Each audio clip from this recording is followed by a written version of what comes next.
To make the white chocolate fans, I have already melted the white chocolate to 45 degrees Celsius.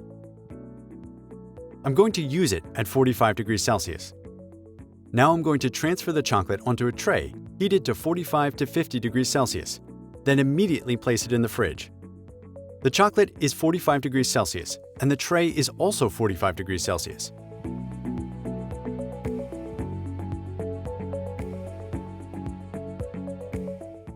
Now I'm spreading the chocolate and tracing regular lines.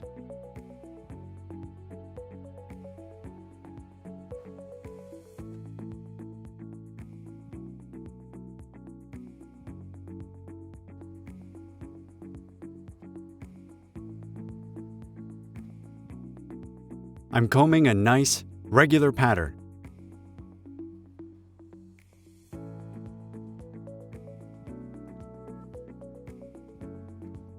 And then it needs to crystallize in the fridge.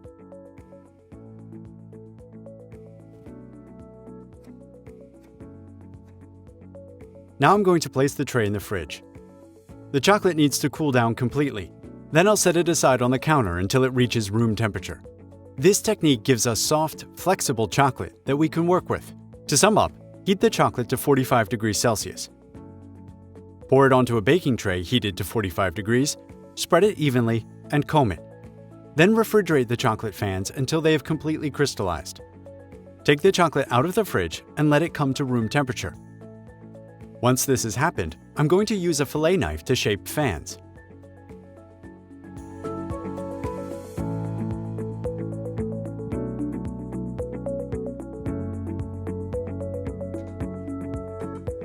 As you can see, I've taken the tray out of the fridge, and the combed chocolate is nice and hard. Now I'll leave it to sit at room temperature, and once it's at the right texture, I'll start making the fans.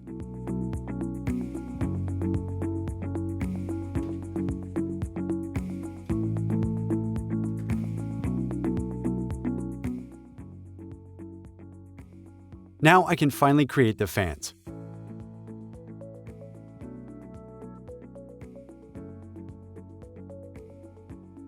Look at the way I hold the knife. The blade is really flexible. So I'm pulling the knife in one sharp movement, and you can see the fan curling. Make sure the blade is flexible enough. Look at this one. I've been using this one for almost 35 years. This is a steel knife.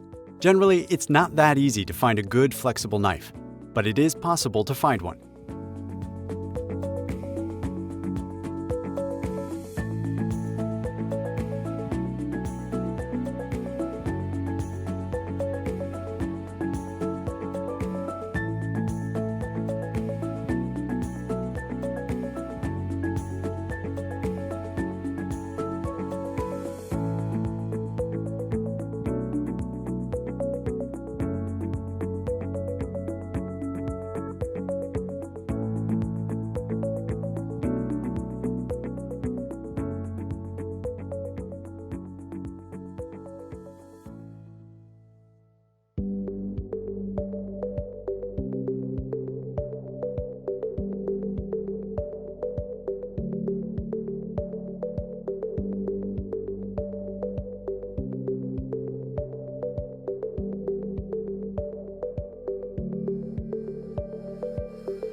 I'm now going to temper the white chocolate. We need to melt it to 45 degrees Celsius. Afterwards, by tempering it, we'll bring the temperature down to 26 degrees Celsius, or 25 to 26 degrees, and then heat it up to 27 to 28 degrees Celsius. So the chocolate is at 45 degrees Celsius. I've melted it in the microwave. Be careful not to overheat the chocolate in the microwave, otherwise it'll burn. And now I'm going to pour some chocolate onto the worktop. Don't pour all of it.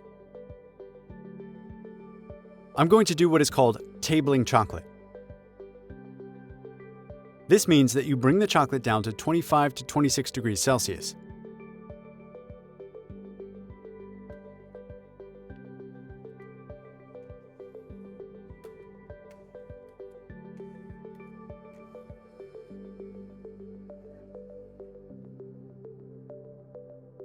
So here I have a marble worktop. This one is very practical. I'm working the chocolate until it thickens a bit. In other words, tempering it. I'm taking special care to keep my tools clean to prevent even the smallest amount from cooling too soon and turning grainy. Otherwise, I'll need to melt it all over again.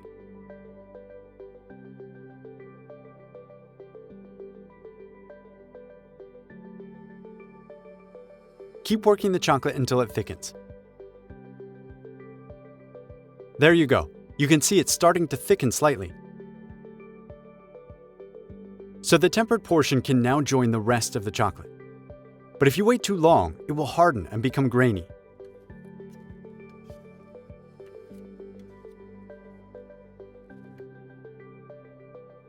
So to do this, push the mixture to the edge of the worktop and bring it back in the bowl firmly.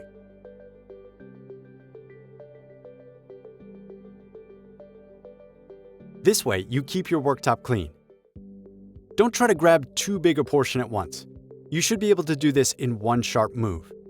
You need to act rather quickly.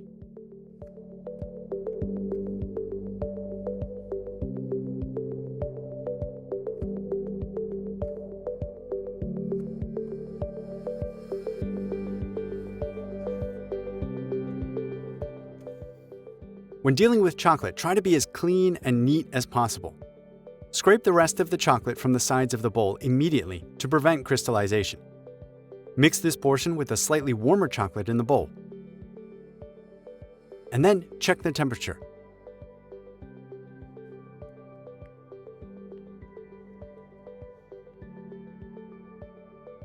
Now you can see it's at 29 degrees Celsius. Well, it's a little bit too hot.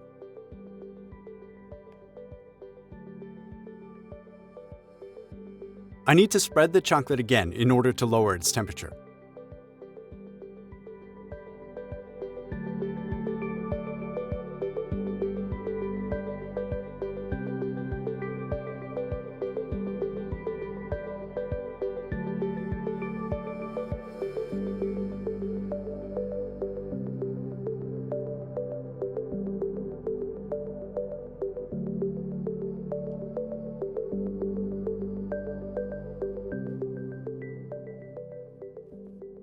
We could have done this directly in the bowl.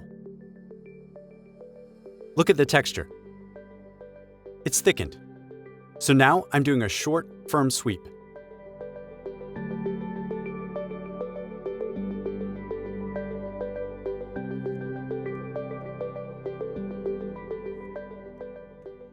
And I'll combine the cooled chocolate with the rest of the chocolate.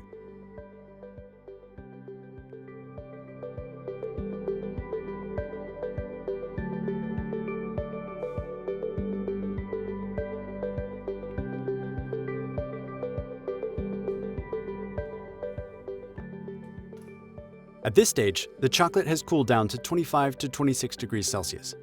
See, it's nice and thick now. And it's time to bring it to 27 to 28 degrees by using a heat gun. Normally, this gun heats rather powerfully, but you should avoid overheating it. If you don't have such a heat gun at home, you can use a hairdryer instead, which will be less powerful. It might take a little more time to heat it, but it'll do an excellent job. Now I'm bringing it up to 28 degrees Celsius. Try to not overheat the chocolate. Keep the hairdryer moving all the time. Don't heat it too much, otherwise you'll have to restart tempering the chocolate by bringing it to 45 degrees Celsius and lowering it to 26 to 28 degrees Celsius.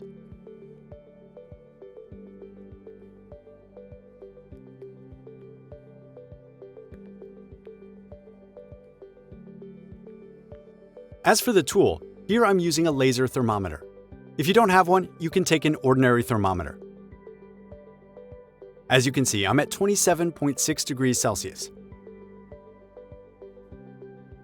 Now it's become more fluid than before.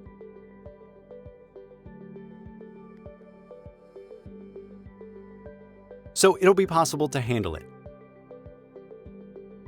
First and foremost, always check whether it is crystallized. Just take a little bit of chocolate, then once again, spread it out and put it in the fridge. This way you can check if it's shiny and if there are any white dots. This means that the crystallization has gone well and this chocolate is usable. Let's suppose something went wrong. How can you find out that it hasn't crystallized? You'll notice small white dots and the surface will be dim.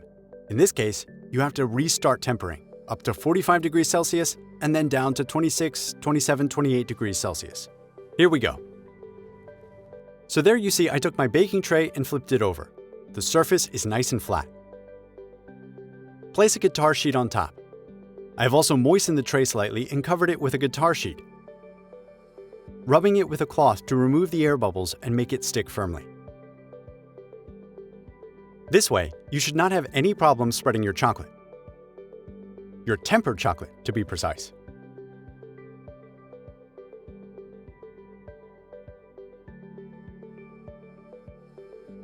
So here I'm going to make the squares for the piña colada log.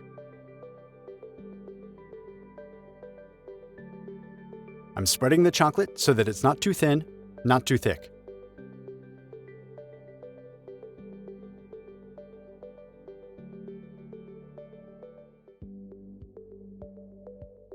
Now I'm going to sprinkle some coconut on top.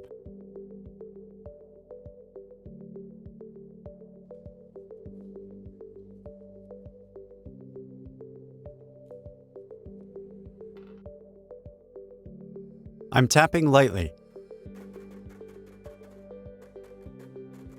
to make them stick, and I'll let them crystallize. Then, as soon as I can touch the surface, I will measure out squares to 4.5 by 4.5 centimeters and cut them out.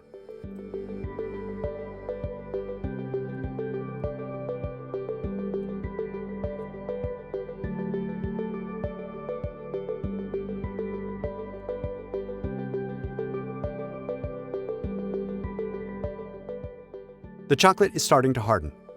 Now I can mark the measurements, 4.5 by 4.5 centimeters, and no more. It's essential that you keep to this size.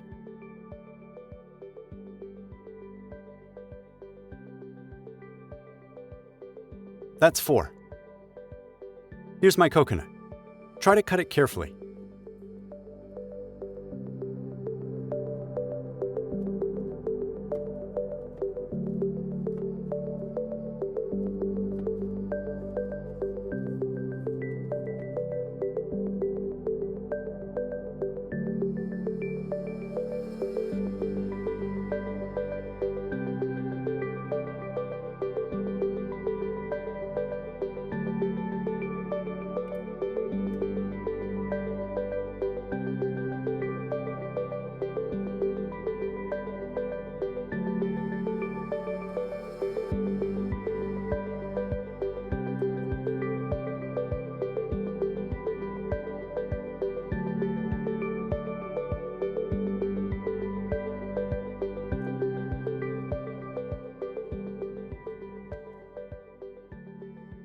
And now I'm going to put some baking paper on top.